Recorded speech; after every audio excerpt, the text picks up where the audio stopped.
सफेद साड़ी में लाल बिंदी लगाती हो, टोरी माँ कसम एम्बुलेंस नजर आती हो, वे घायलों को ले जाती है, तुम घायल करके जाती हो। रे ऑर्केस्ट्रा बजा।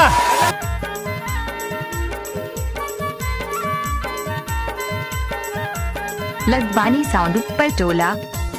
आपका क्या नाम है? प्रेम प्रकाश लदवानी वाले। क्या? अच्छा,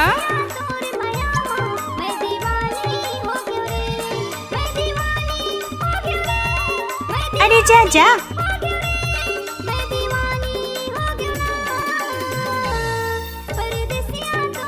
अच्छा,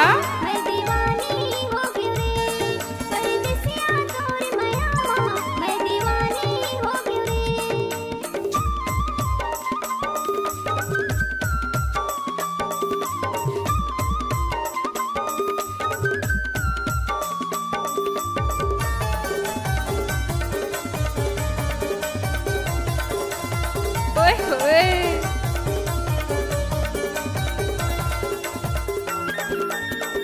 मिक्स बाय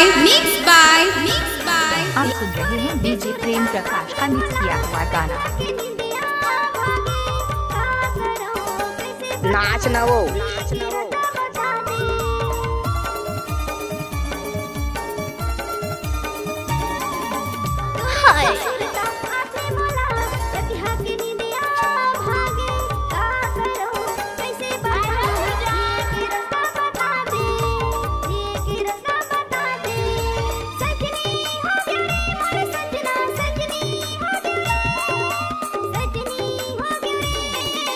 क्या?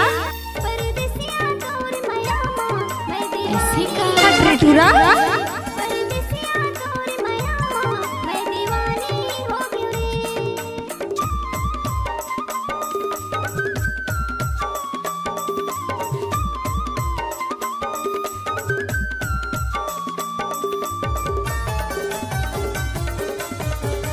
अच्छा,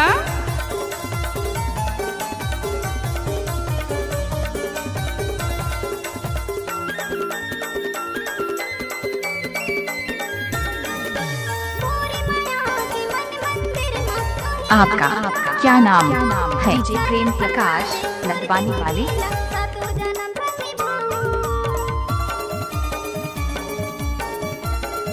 नाच ना वो।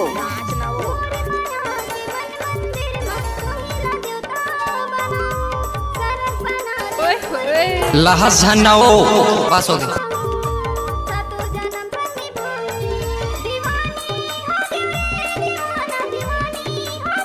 एक बार मोर सब नाच के तो दे।